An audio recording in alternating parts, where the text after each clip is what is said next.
Desde hacía semanas me repetía que debía concentrarme, que no podía fallar en el examen final de ese semestre. Era mi última oportunidad para cerrar el año con buenas notas, y si lo lograba podría graduarme a tiempo. Pero todo se vino abajo por una sola decisión, una fiesta. Esa tarde de viernes, cuando estaba en mi dormitorio repasando apuntes, recibí un mensaje en mi teléfono. Lucía, hoy en mi casa, fiesta legendaria. No puedes faltar. Empieza a las 9. Trae tu mejor energía. Era de Daniel, un amigo de la universidad que tenía fama de armar las mejores reuniones y los peores problemas. Me quedé mirando la pantalla. Tenía que levantarme temprano al día siguiente, mi examen comenzaba a las 9 de la mañana en punto.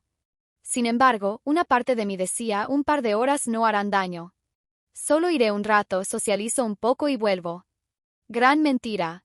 A las 9:30 de la noche estaba entrando en el patio trasero de la casa de Daniel. El lugar parecía un caos controlado, luces de colores, música a todo volumen y un grupo de personas reunidas alrededor de una pista improvisada donde una chica bailaba en un tubo metálico como si estuviera en un club nocturno. La multitud gritaba y aplaudía cada giro que hacía. Daniel apareció con una sonrisa de oreja a oreja y una botella en la mano. Llegaste por fin. Tienes que probar esto. Me sirvió un líquido morado en un vaso de plástico. Mientras lo bebía, él sacó de su bolsillo una bolsa con hongos alucinógenos y me guiñó un ojo.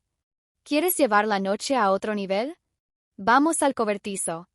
Sabía que no debía, pero mi autocontrol esa noche estaba de vacaciones. En el cobertizo la música se escuchaba lejana. Daniel encendió una pequeña lámpara, se sentó en el suelo y me pasó un puñado de hongos. No recuerdo exactamente cuánto tomé, pero sé que fue más de lo que mi cuerpo podía manejar.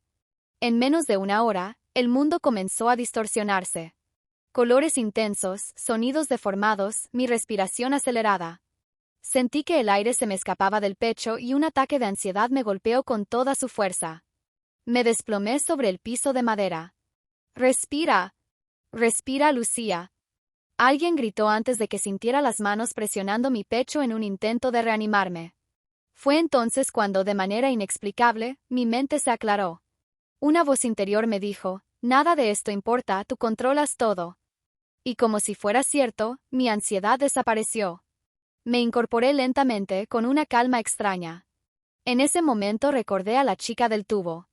Una idea absurda cruzó mi cabeza, voy a retarla a un duelo de baile. Salí del cobertizo tambaleándome, pero justo al llegar a la puerta trasera de la casa, mi pie se enganchó en una tabla rota del piso. Volé hacia adelante y me estampé de cara contra la pared. Oscuridad total. Desperté con el sol golpeándome los ojos. Seguía en el mismo lugar, tirada sobre el suelo. Lo primero que vi fue la hora en mi reloj, 9:30 de la mañana. Mi corazón dio un salto violento. El examen había empezado hacía media hora. No, no, no, no puede ser. Grité, levantándome tan rápido que tiré una lámpara que estaba junto a mí. El vidrio estalló contra el piso, pero no me importó. Me subí el cierre del pantalón y me di cuenta de que llevaba solo un zapato. Desesperada, busqué por todo el jardín hasta encontrar el otro bajo la misma tabla rota que me había hecho caer. Me lo puse de golpe y corrí hacia la calle. Entonces lo vi, mi coche estacionado con las llaves dentro. Golpeé la ventana con las manos, como si eso fuera a cambiar algo. No tenía tiempo. Empecé a correr hacia la parada de autobús que quedaba a unas 5 calles, rezando para que el transporte llegara rápido. Pero no. Un accidente en la ruta había retrasado todo. Intenté pedir un viaje en una aplicación, pero justo cuando encontré un conductor, mi celular marcó 1% de batería. Rápidamente ingresé mi tarjeta, pero antes de confirmar el pago, la pantalla se apagó. Sentí que el mundo me jugaba una broma cruel. No tenía auto, no tenía teléfono y mi examen seguía corriendo. Respiré hondo, giré hacia el campus y comencé a correr. Eran 2 millas, y yo no estaba en forma para maratones. En el camino, un ciclista casi me arrolla. Al esquivarlo, tropecé con un desnivel en una zona en construcción y terminé boca abajo en el barro. Mi tobillo se torció, pero no había tiempo para llorar. Seguí cojeando hasta llegar al edificio del examen, sudorosa, sucia y con un dolor punzante en la pierna. En la puerta, un guardia me detuvo. Lo siento, señorita, el acceso cerró hace 15 minutos. Por favor, escúcheme, hubo un accidente, me retrasé yo. Las reglas son las reglas. Su mirada era fría.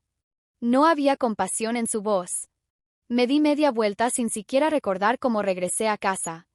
Lo único que podía pensar era, se acabó. Mis padres me van a matar. El fin de semana lo pasé encerrada en mi habitación, casi sin comer y con el estómago hecho un nudo. Trataba de convencerme de que tal vez no todo estaba perdido, que quizá las notas de mis otros exámenes podrían salvarme. Pero en el fondo sabía la verdad. Había firmado mi sentencia en el momento en que acepté ir a esa fiesta. El lunes por la mañana, cuando salí a revisar el buzón del dormitorio, vi un sobre con el logo de la universidad. Mis manos comenzaron a temblar antes siquiera de abrirlo. Lo rompí con cuidado, como si eso fuera a cambiar el contenido. Estimada Lucía, lamentamos informarle que, debido a su inasistencia al examen final y a sus calificaciones insuficientes en el resto de las asignaturas, deberá repetir el año académico en su totalidad. El papel me quemaba entre los dedos. Repetir el año significaba volver a pagar toda la matrícula, algo que mis padres habían dejado claro que no estaban dispuestos a hacer si no mostraba responsabilidad. Tragué saliva y marqué el número de mi casa. Atendió mi madre. Mamá, pasó algo. No aprobé y tendré que repetir el año. Hubo un silencio pesado al otro lado de la línea. Luego su voz, fría como el hielo. ¿Qué hiciste esta vez, Lucía? Intenté explicarlo sin mencionar la fiesta, pero cuando llegó el turno de mi padre, su tono fue una sentencia. Te lo advertí sobre ese Daniel. Te dije que no te juntaras con él. Y ahora mira, un año perdido. ¿Sabes cuánto cuesta la universidad? Pues prepárate, porque este año lo pagarás tú. No hubo gritos, pero dolió más que si me hubieran gritado. Era decepción pura. Y esa decepción se transformó en una pared entre nosotros. Esa misma semana empecé a buscar trabajo. Conseguí 2 en menos de 10 días. Por las mañanas trabajaba en un local de comida rápida, sirviendo hamburguesas y sonriendo a clientes que no me devolvían la mirada. Por las noches, en un almacén de logística, cargando y descargando cajas hasta que los músculos me ardían. Las jornadas eran maratones sin descanso. Dormía apenas 4 o 5 horas, comía cualquier cosa de pie y siempre estaba cubierta de olor a grasa o a polvo de cartón. Las manos se me llenaron de pequeñas cortadas, y la espalda crujía como si tuviera 40 años más. En el almacén, los supervisores parecían robots. No importaba si estabas cojeando, tosiendo o con fiebre, el reloj mandaba. Una noche, mientras apilaba una torre de cajas demasiado alta, el peso se inclinó hacia mí. No tuve tiempo de apartarme. Los paquetes cayeron con fuerza, y uno de los bordes metálicos me abrió el brazo derecho. Terminé en la enfermería del almacén, donde un enfermero me dio 4 puntos. Deberías descansar al menos 2 días. Me recomendó. Pero yo sabía que eso era imposible. Cada día que faltara significaba menos dinero para ahorrar. Así que al día siguiente volví, con el brazo vendado y la mirada perdida. Las semanas se convirtieron en meses. La fatiga me volvió lenta, y mi autoestima estaba por el suelo. Cada vez que veía a mis padres, ellos repetían el mismo discurso: eres un fracaso. No aprendiste nada. Quizá la vida dura te enseñe. Fue en uno de esos turnos interminables en el almacén cuando lo vi por primera vez. Era un hombre de unos 40 años, delgado, con el cabello entrecano y una gorra ajustada. Se llamaba Ben. Me llamó la atención que, en lugar de caminar con la mirada fija en el piso como todos, observaba a la gente como si evaluara algo. Una noche, durante mi descanso, me senté sobre un montón de cajas, sosteniendo un café que ya se había enfriado. Ben se acercó. No te he visto descansar mucho últimamente, dijo con una sonrisa tranquila. No tengo mucho tiempo para eso, respondí sin levantar la vista. En vez de irse, se apoyó en una caja cercana. ¿Sabes? Yo estuve en tu lugar. Tenía tu edad, cometí un error estúpido, y terminé aquí pensando que mi vida había terminado. Lo miré sin mucho interés. Todo el mundo tenía una historia triste. La cosa es, continuó, que a veces la vida te lanza una segunda oportunidad. No siempre te la mereces, pero está ahí. El truco es reconocerla cuando aparece. No supe qué contestar. Su frase quedó flotando en mi cabeza como una melodía extraña. Pasaron unos días y volvió a acercarse, esta vez más directo. Tengo un amigo que trabaja en admisiones en otra universidad. Podría ayudarte a empezar de nuevo. No es nada ilegal, solo facilitar que tu solicitud pase por el lugar correcto. Me quedé helada. No sabía si era una broma o una trampa. ¿Y por qué me ayudarías? Porque te he visto trabajar. No todos los que están aquí lo hacen. Creo que solo necesitas que alguien apueste por ti. Me dio un papel con un número escrito a mano. Llámalo cuando estés lista. Lo guardé en el bolsillo. No le prometí nada, pero esa noche, mientras arrastraba el carrito por el pasillo del almacén, la idea me quemaba en la cabeza. ¿Y si esta era la segunda oportunidad de la que hablaba? Pasé 3 noches sin poder dormir bien, con el papel de Ben guardado en el cajón de mi mesita de noche. Lo sacaba, lo miraba y lo volvía a guardar. Parte de mí pensaba que era una locura. ¿Y si todo era un engaño? ¿Y si me ilusionaba para nada? Pero la otra parte, esa parte cansada de vivir para pagar cuentas, me gritaba que tenía que intentarlo. Al final, la desesperación ganó. Llamé al número una tarde antes de mi turno en el almacén. Una voz masculina, pausada, respondió al segundo timbrazo. Hola, hablo con Mario, amigo de Ben. Sí. ¿Con quién tengo el gusto? Soy Lucía, él me dijo que usted podría ayudarme. No tuve que explicar mucho. Mario me hizo unas cuantas preguntas básicas sobre mis estudios previos, y luego me pidió que le enviara mi historial académico y una carta explicando por qué quería ingresar a un nuevo programa. Dijo que vería qué podía hacer.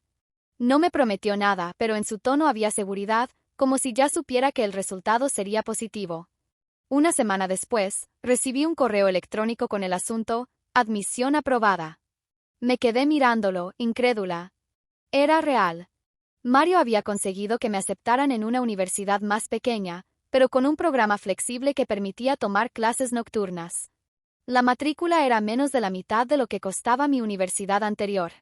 Corrí a contárselo a mis padres. No reaccionaron como esperaba. ¿Y quién es este tal Mario? ¿Cómo sabes que esto es serio? Preguntó mi padre, frunciendo el ceño. Es serio, papá. Tengo la carta de admisión. ¿Y cómo vas a pagar? Intervino mi madre, con un tono que no era precisamente de apoyo. Les expliqué que seguiría trabajando y que la flexibilidad de horarios me permitiría estudiar sin abandonar mis empleos. No estaban convencidos, pero por primera vez no me importó. Esta vez no necesitaba su aprobación para avanzar. Los primeros meses fueron agotadores. Salía del turno del almacén directo a clase, con el uniforme todavía debajo del abrigo. Me dormía en algunos trayectos en autobús, y mi cuerpo me pedía a gritos parar. Pero la diferencia era que ahora cada hora de cansancio tenía un propósito. Mis notas empezaron a mejorar. Me di cuenta de que podía aprender mucho más de lo que creía, siempre que organizara mi tiempo. Ben seguía trabajando en el almacén y de vez en cuando me daba un gesto cómplice, como recordándome, te lo dije. Fue en uno de mis turnos en el local de comida rápida cuando el pasado volvió a tocarme la puerta. Literalmente. Al girar para atender a un cliente, ahí estaba Daniel. No lo veía desde aquella noche de la fiesta. Parecía distinto, ojeras marcadas, ropa gastada, y una expresión que ya no transmitía la arrogancia de antes.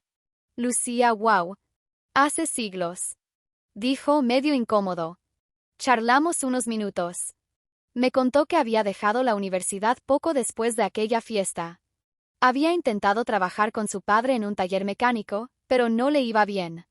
Reconoció, sin rodeos, que se sentía culpable por lo que me pasó esa noche. No era mi intención que arruinaras tu examen. Yo también me pasé de la raya. Incluso se ofreció a prestarme dinero por si necesitaba un empujón. Se lo agradecí, pero lo rechacé. No quería volver a depender de alguien, y mucho menos de él.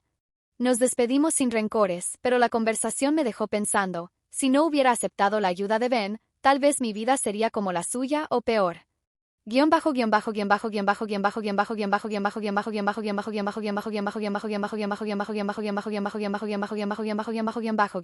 El año pasó volando. Cada examen aprobado era una victoria personal, y cada día sin rendirme era una prueba de que había tomado la decisión correcta. Hubo noches en las que quise tirar la toalla, pero me recordaba a mí misma, ya tocaste fondo. No vas a volver allí. Cuando llegó el día de la graduación, vi a mis padres en el auditorio. No aplaudieron efusivamente, pero estaban ahí. Tal vez aún dudaban de mí, pero sus miradas ya no tenían la misma dureza. Después de la ceremonia, mi madre me abrazó y me susurró. Hiciste lo que dijiste que harías. No era una disculpa, pero sí un reconocimiento. Y para mí eso valía mucho.